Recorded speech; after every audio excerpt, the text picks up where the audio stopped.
Hello students, in our today's video lecture we will study about pleiotropic gene or pleiotropy. Pleiotropic gene or pleiotropy.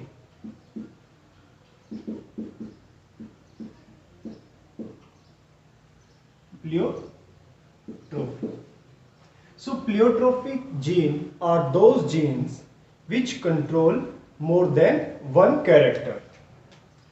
So pleiotropic gene एक से ज्यादा character को control करेंगे. Clear? यहां पर देखो मैं कैरेक्टर मेंशन कर रहा हूं ना कि ट्रेट. तो सो याद रखना जो प्लेयोट्रोपिक जीन है वो एक से ज्यादा कैरेक्टर को कंट्रोल करेंगे. एक जीन है एक से ज्यादा कैरेक्टर को कंट्रोल करेगा. For example in garden P,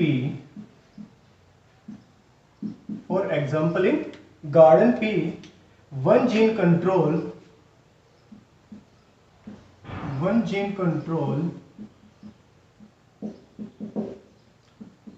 first character, color of the flower and color of the seed. Third, red patches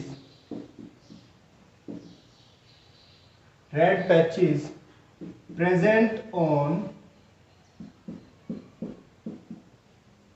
leaf axial. Clear?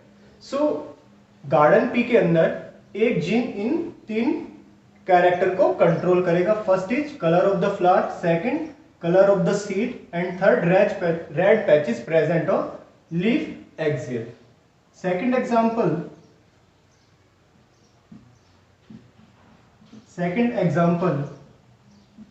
in cotton one gene control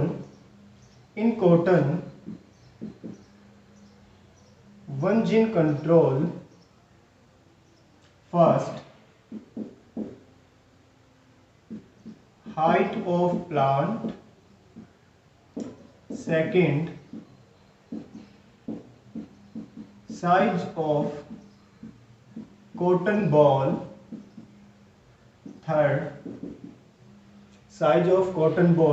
third quality of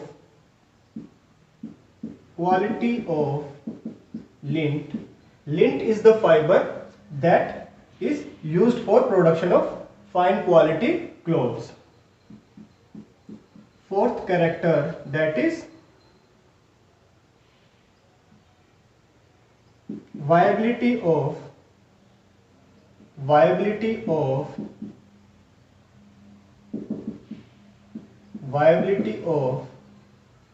seed, and fifth character, number of ovules. So in cotton one gene will control these five characters. First, height of the plant, second, size of the cotton ball, third, quality of the lint. Lint is the fiber that is used for the production of fine quality clothes. Fourth is viability of seed, and fifth is number of ovules. Third example, in Drosophila, one gene control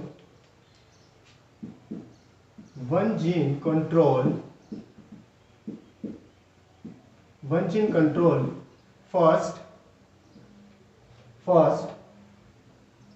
eye color, second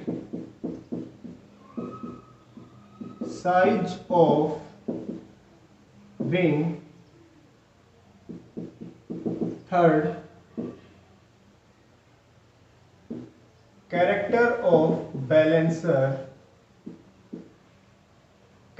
of balancer. Fourth, fertility and longevity. And fifth character, shape of spermatheca. So in case of Drosophila, one gene will control eye color, size of wing, character of balancer, fourth point fertility and longevity, and fifth is shape of spermatheca. In case of human,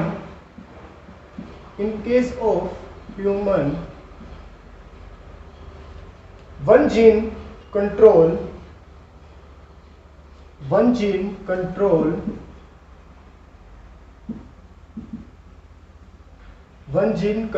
two types of hemoglobin. One is normal hemoglobin and second is abnormal hemoglobin. This is the case of sickle cell anemia in human. So अभी हम प्लेयोट्रोपिक gene के अंदर sickle cell anaemia in human के बारे में detail में study करेंगे. Clear?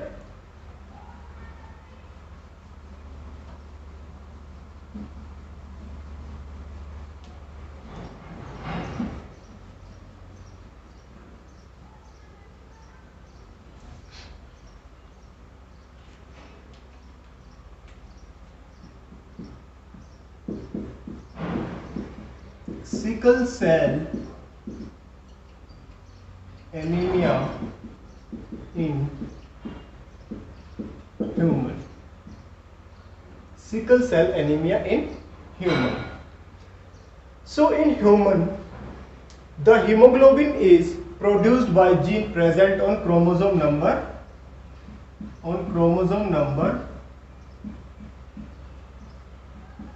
11.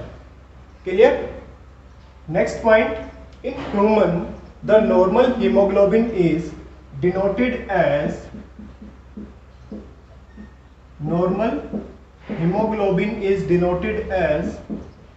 HbA and abnormal hemoglobin is denoted as hemoglobin S. Clear? And the gene for the production of normal hemoglobin is denoted as HbA and gene for the production of abnormal hemoglobin is denoted as HbS. S यहाँ पर sickle cell को denote करता है. Clear? So in human the hemoglobin molecule, one hemoglobin molecule is formed of 2 alpha and 2 beta chains. Clear? One alpha chain is comprised of 141 amino acids and one beta chain is comprised of 146 amino acid. So what are the changes between the chain in normal hemoglobin and abnormal hemoglobin? In normal hemoglobin, in beta chain, okay, in normal hemoglobin, in beta chain at 6th position, this is the 146 amino acid long beta chain. So इसके अंदर जो 6th position है, 6th position, इस 6th position के ऊपर glutamic acid present होता है in normal haemoglobin में. ठीक है? जब इस बीटा चेन के अंदर म्यूटेशन होती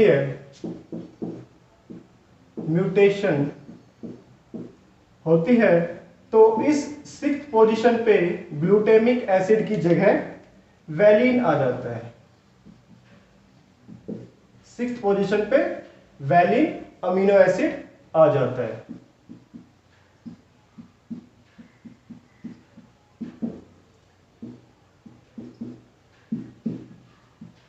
क्लियर।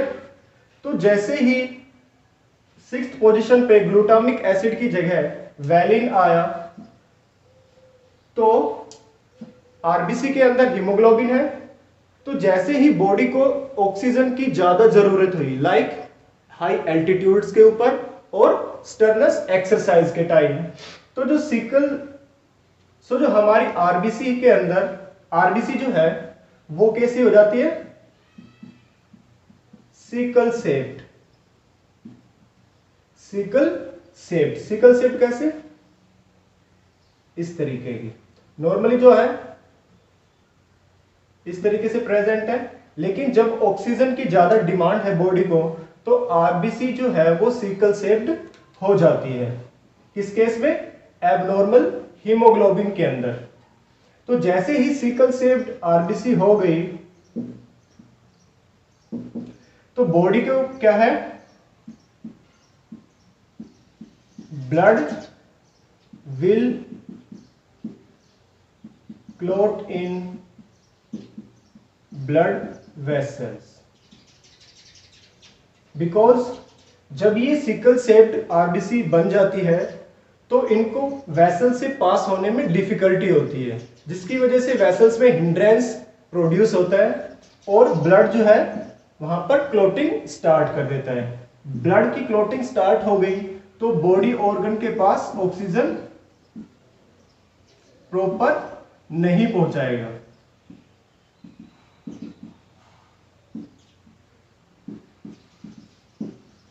अगर बॉडी ऑर्गन के पास ऑक्सीजन प्रॉपर नहीं पहुंचा तो organ will damage, which leads to death of the organism. Clear. So फिर से रिपीट करता हूं मैं, जो नॉर्मल हीमोग्लोबिन है उसके अंदर 2 अल्फा और 2 बीटा चेन प्रेजेंट है। अल्फा चेन के अंदर 141 अमीनो एसिड्स प्रेजेंट है और बीटा चेन के अंदर 146 अमीनो एसिड्स प्रेजेंट है। तो जब नॉर्मल बीटा चेन है तो उस केस के अंदर जो 6th पोजीशन है इस अमीनो एसिड चेन की, तो उसमें 6th पोजीशन पे ग्लूटामिक एसिड प्रेजेंट होता है। लेकिन जब इस बीटा चेन के अंदर म्यूटेशंस हो गई तो इस 6th पोजीशन के ऊपर ग्लूटामिक एसिड की जगह वैलिन आ जाता है। ठीक है। इस वैलिन के आने की वजह से जो आरबीसी है उसकी शेप चेंज होके कैसी हो जाती है, सिकल शेप्ड हो जाती है। ठीक है। सिकल शेप्ड जब शेप हो गई आरबीसी की तो उस केस में क्या होगा, जैसे ही बॉडी को ऑक्सीजन की ज्यादा रिक्वायरमेंट हुई इन केस ऑफ एक्सरसाइज और एट हाई एल्टीट्यूड, तो जो ये आरबीसी है वो सिकल शेप्ड चेंज हो जाती है। तो सिकल शेप्ड बनने की वजह से आरबीसी को ब्लड वेसल्स में पास होने में डिफिकल्टी होती है। तो जैसे ही डिफिकल्टी प्रोड्यूस हुई आरबीसी को ब्लड वेसल में पास होने से, तो वहां पर ब्लड की क्लॉटिंग स्टार्ट हो जाएगी। तो वेसल्स के अंदर अगर ब्लड क्लॉटिंग हो गई तो जो ऑर्गन्स हैं उनके पास प्रॉपर ऑक्सीजन सप्लाई नहीं हो पाएगी। तो ऑक्सीजन सप्लाई न होने की वजह से जो ऑर्गन है वो डैमेज हो जाएंगे। फाइनली जो है ऑर्गेनिज्म की डेथ हो जाएगी in this case. Clear. So this is about the formation of abnormal beta chain of hemoglobin. So what is the biochemistry for the production of this abnormal beta chain of hemoglobin? इसको हम अभी discuss करते हैं।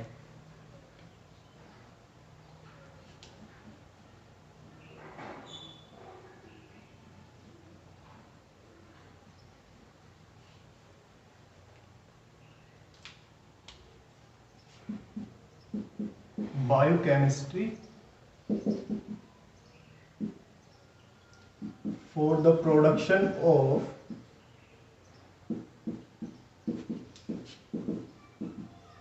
abnormal hemoglobin or beta chain. Clear?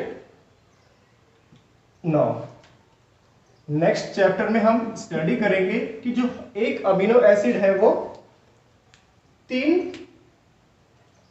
एक amino acid जो है वो 3 nucleotide से फॉर्म होता है, जिसको बोलते हैं codons are triplet in nature.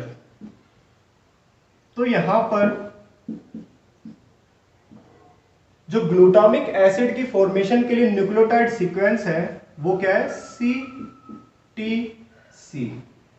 Clear? This is the part of DNA,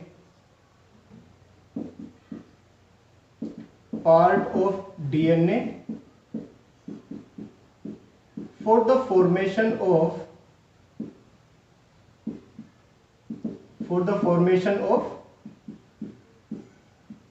normal beta chain. Clear? So जब डीएनए की सीक्वेंस देखते हैं तो जिस रीजन में ग्लूटामिक एसिड को प्रोड्यूस करने वाली जीन सीक्वेंस प्रेजेंट है वो कौन सी है, CTC। तो ये जो डीएनए है वो ट्रांसक्राइब होगा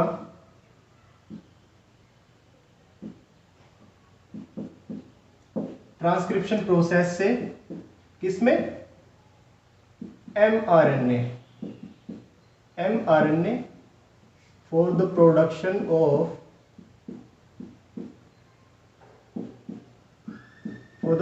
ऑफ नॉर्मल बीटा चेन। तो जैसे ही ये mRNA में ट्रांसक्राइब होगा डीएनए, तो C की जगह क्या आएगा, G, A की जगह, सॉरी T की जगह A और C की जगह G। इसके बारे में हम नेक्स्ट चैप्टर में डिटेल में स्टडी करेंगे, वहां पर आपको ये क्लियर हो जाएगा। तो अब ये ट्रांसलेशन के बाद जो mRNA है वो ट्रांसलेशन के बाद क्या बनाएगा, प्रोटीन और normal beta chain.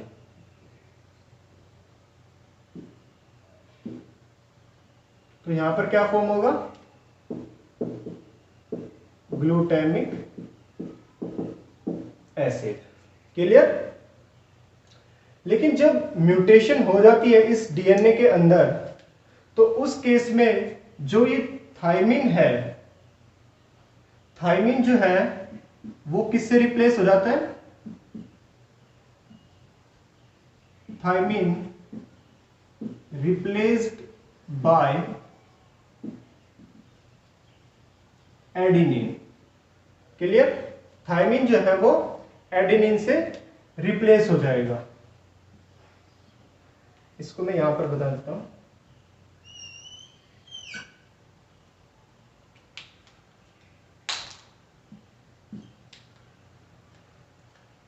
Thymine will get replaced by this adenine. Clear? This is part of DNA for abnormal beta chain. Clear? अब ये ट्रांसक्राइब होकर mRNA बनाएगा, mRNA for abnormal beta chain. तो जब ये ट्रांसक्राइब हो जाएगा तो इसके अंदर C की जगह G, फिर यहां पर C की जगह G, और जो एडेनिन है उसकी जगह क्या आ जाएगा, यूरेसिल।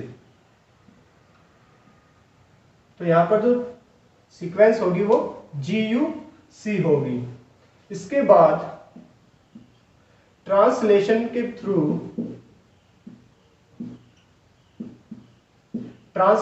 थ्रू यहां पर एबनॉर्मल बीटा चेन प्रोड्यूस होगी, एबनॉर्मल बीटा चेन प्रोड्यूस होगी, जिसके अंदर 6th पोजीशन के ऊपर क्या प्रेजेंट होगा, वैलिन अमीनो एसिड प्रेजेंट होगा। नॉर्मल डीएनए में 6th पोजीशन पे ग्लूटामिक एसिड प्रेजेंट होता है। तो मैं फिर से रिपीट करता हूं, जो डीएनए की जीन सीक्वेंस है that is responsible for the production of this glutamic acid is CTC। एक अमीनो एसिड जो है 3 न्यूक्लियोटाइड से फॉर्म होता है जिसको बोलते हैं codon are triplet in nature. तो ये एक कोडोन है और इसमें 3 न्यूक्लियोटाइड्स प्रेजेंट है। तो ये ट्रांसक्रिप्शन के थ्रू यहाँ पर GAC फॉर्म होगा जो कि mRNA को फॉर्म करेगा। अब ये mRNA ट्रांसलेट होकर क्या बनाएगा, protein, that is normal beta chain in which the 6th position is occupied by glutamic acid amino acid. Okay, but in case of abnormal beta chain of hemoglobin, this thymine will get replaced by this adenine. Okay, so after transcription it will form mRNA having GUG sequence. Here the sequence is GAC. This GUG will translate into valine amino acid at 6th position. So due to this presence of valine in place of glutamic acid form abnormal beta chain of hemoglobin. So जब human के अंदर दोनों beta chain abnormal हो जाती है तो वो sickle shaped RBC को फॉर्म करती है। क्लियर? अब देखो यहां पर एक बात और नोट करने की है कि यहां पर देखो ये जो एक नाइट्रोजिनस बेस जो है रिप्लेस हो रहा है दूसरे नाइट्रोजिनस बेस से। तो ये जो एग्जाम्पल है ये किसका है, पॉइंट म्यूटेशन का। किसका एग्जाम्पल है, पॉइंट म्यूटेशन। पॉइंट म्यूटेशन के अंदर क्या है, एक न्यूक्लियोटाइड जो है वो दूसरे न्यूक्लियोटाइड से रिप्लेस हो जाता है। क्लियर? लेकिन यहां पर एक से ज्यादा न्यूक्लियोटाइड रिप्लेस होते हैं तो वो किसका एग्जाम्पल होता, ग्रोस म्यूटेशन का। ग्रोस म्यूटेशन का। क्लियर? अब और देखो आगे। सो ये जो है बायोकेमिस्ट्री है for the production of glutamic acid and valine at 6th position of beta chain of hemoglobin.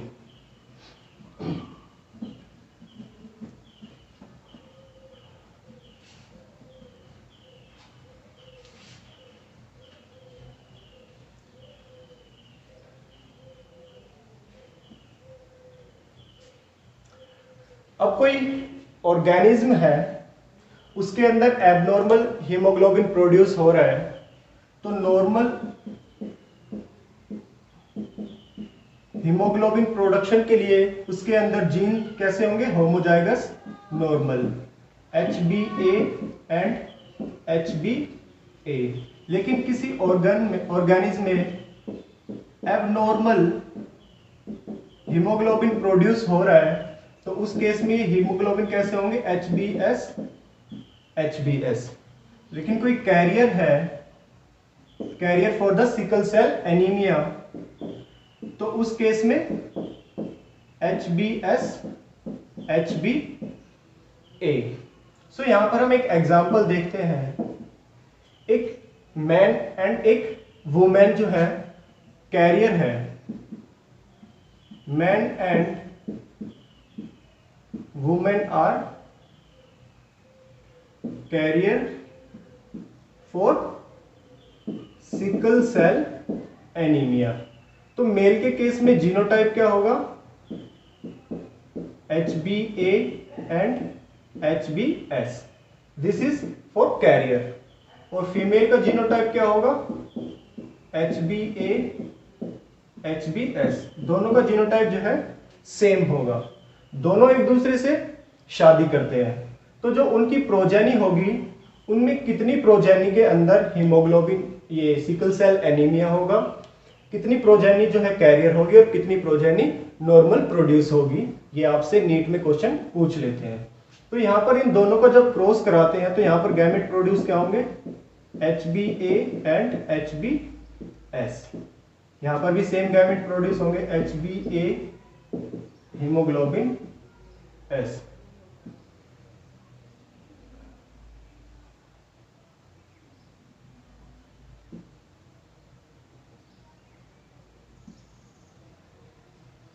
इस टेबल की हेल्प से इन दोनों का हम क्रॉस कराते हैं, male female, HbA HbS HbA HbS। तो यहाँ पर HbA and HbA haemoglobin S, haemoglobin A, haemoglobin S, haemoglobin S and haemoglobin S। तो इस क्रॉस से हम ऑब्जर्व करते हैं कि ये जो कंडीशन है homozygous condition for abnormal haemoglobin. इस केस में जो प्रोजेनी प्रोड्यूस होगी वो कैसी होगी? एनीमिक।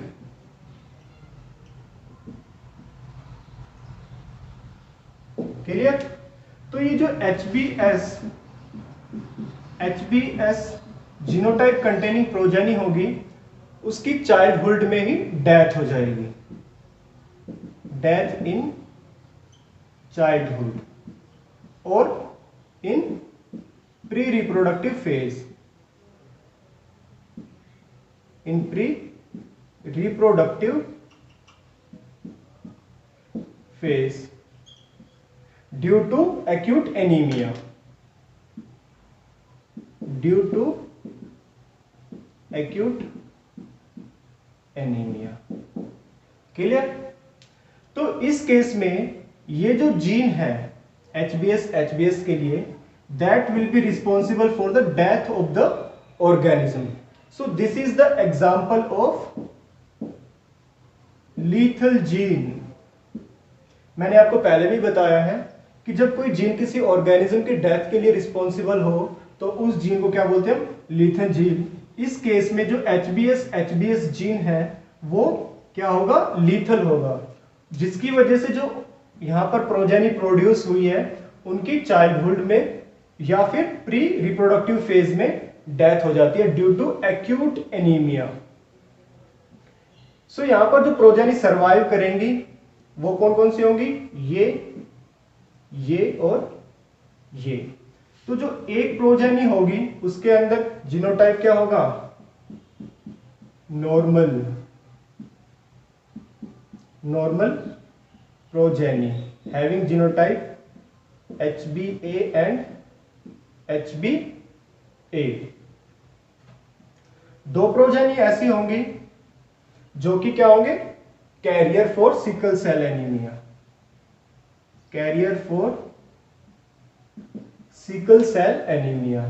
तो इनका जीनोटाइप क्या होगा? HbA and HbS। सो यहां पर जो जीनोटाइप होगा